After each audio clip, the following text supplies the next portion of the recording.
રાજકોટ જિલ્લાના ઉપલેટા તાલુકામાં પીજીવીસીએલ દ્વારા સ્માર્ટ પ્રીપેડ મીટર લગાવવાની કામગીરી કરતા કોંગ્રેસ અને સામ્યવાદી પક્ષ દ્વારા જીઈબી કચેરીએ જઈને આવેદનપત્ર પાઠવવામાં આવ્યું હતું। ઉપલેટામાં હાલ પીજીવીસીએલ દ્વારા રહેણાંક ઘર અને કોમર્શિયલ દુકાનોમાં સ્માર્ટ પ્રીપેડ મશીન લગાવવાની કામગીરી શરૂ કરવામાં આવતા લોકોમાં રોષ ફેલાયો છે। લોકો સારી રીતે જાણે છે કે સ્માર્ટ મીટર જ્યાં જ્યાં લગાવવામાં આવ્યા છે ત્યાં વપરાશના બિલો અગાઉના બિલો કરતાં બમણા બિલ આવેલા છે કે જેથી હાલમાં મોંઘવારી વીજળીના બિલ ભરવાની મુશ્કેલીઓ લોકો ભોગવી રહ્યા છે। તેવા સમય સ્માર્ટ પ્રીપેડ મીટરથી કંપનીઓને માટે ખાનગીકરણનો દરજ્જો ગુજરાતની ભાજપ સરકાર ખોલી રહી છે। વીજળીનું ખાનગીકરણ કરી કંપનીઓને વીજ વિતરણની જવાબદારીઓ સરકાર સોંપવા માંગે છે એવું જનતાને લાગી રહ્યું છે। સામ્યવાદી પક્ષ અને કોંગ્રેસ પક્ષ દ્વારા મોટી સંખ્યામાં કાર્યકર્તાઓએ એકઠા થઈને સ્માર્ટ મીટર લગાવવાનું બંધ કરો, વીજળીનું ખાનગીકરણ બંધ કરો, પીજીવીસીએલ की तानाशाही नहीं चलेगीના સૂત્રોચ્ચાર સાથે જીઈબી કચેરીએ જઈને વિરોધ પ્રદર્શન કરવામાં આવ્યું। પીજીવીસીએલ અધિકારીને આવેદનપત્ર પાઠવી સામ્યવાદી પક્ષ અને કોંગ્રેસ પક્ષના આગેવાનોએ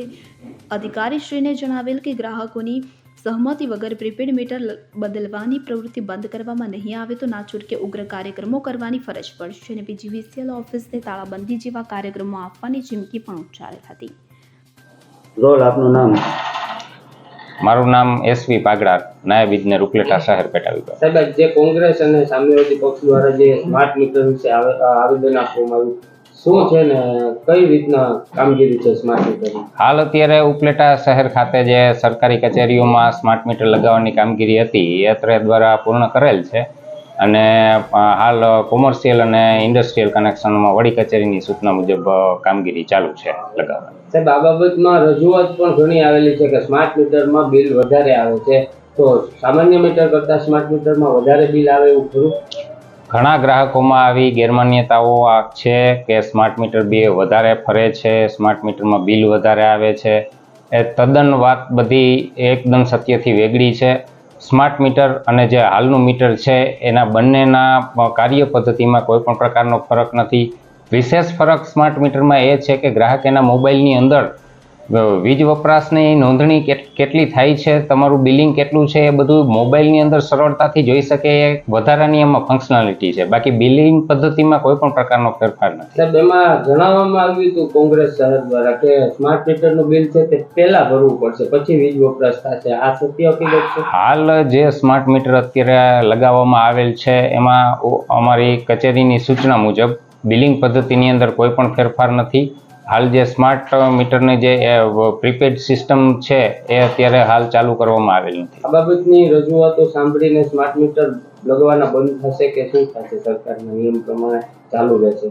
સદર યોજના છે કેન્દ્ર સરકાર હસ્તકની યોજના છે અને એ અંતર્ગત ભારત દેશના બધા રાજ્યોની અંદર આ કામગીરી ચાલુ છે। આપણા ગુજરાતની અંદર પણ આપણા પીજીવીસીએલની અંદર બધા શહેરો અને ગ્રામ્ય વિસ્તારમાં પણ આ મીટરો લગાવવાની કામગીરી ચાલુ જ છે। એટલે એમાં નિર્વિવાદ છે કે આ કામગીરી છે અને એમાં જે ગ્રાહકના તમે વાત કરી એ મુજબના અસંતોષ છે એ અમે લોકો જઈને પણ સમજાવીએ છીએ અને ગ્રાહકોને એક હવે જાગૃતતા વધતી જાય છે એટલે સ્માર્ટ મીટર ઇન્સ્ટોલેશન ચાલુ જ રહેશે।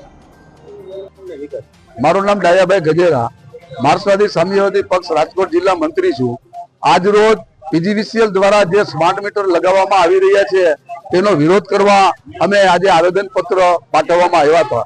આ આવેદનપત્રમાં સામ્યવાદી પક્ષ અને કોંગ્રેસના સંયુક્ત ઉપક્રમે અમે આજે આવેદનપત્ર આપ્યું અને માંગ કરી કે સ્માર્ટ મીટર લગાવવાનું બંધ કરો, કારણ કે સ્માર્ટ મીટરથી વીજળીનું ખાનગીકરણ થવા જઈ રહ્યું છે એવું અમને ચોક્કસ લાગી રહ્યું છે। કારણ કે હંમેશા જાહેર સંસ્થા હોય, સરકારી સંસ્થા હોય એ પહેલા વીજળી આપે અને પછી પૈસા વસૂલે, જ્યારે આ તો પહેલા પૈસા અને પછી વીજળી, એનો સીધો અર્થ થાય છે કે તમારે આ વીજળી તમારે ખાનગીકરણની છે અને ખાનગીકરણ વીજળી હંમેશા મોંઘી બનશે।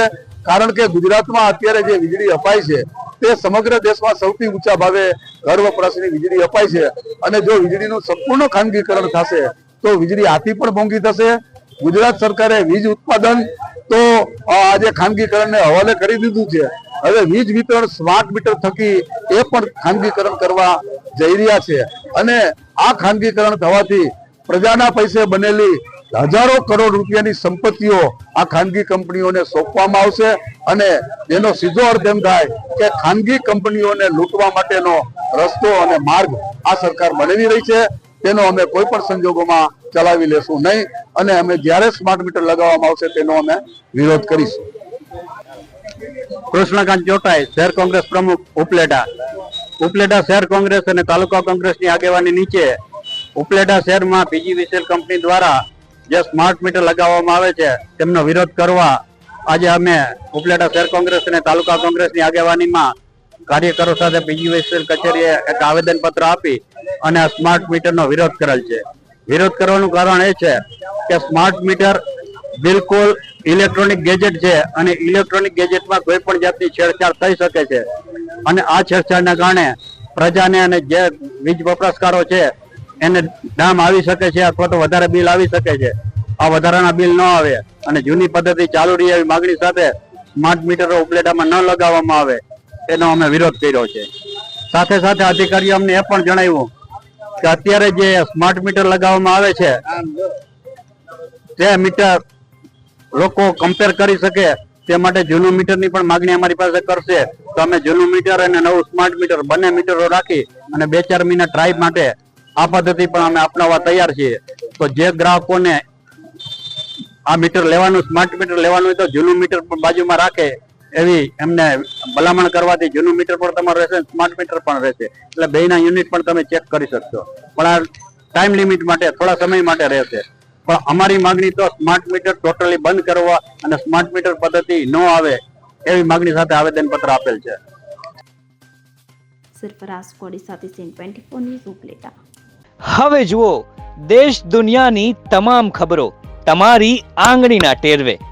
ઉઠાવો મોબાઈલ અને ગૂગલ પ્લે સ્ટોર પરથી ડાઉનલોડ કરો અમારી CN24 ન્યૂઝ મોબાઈલ એપ.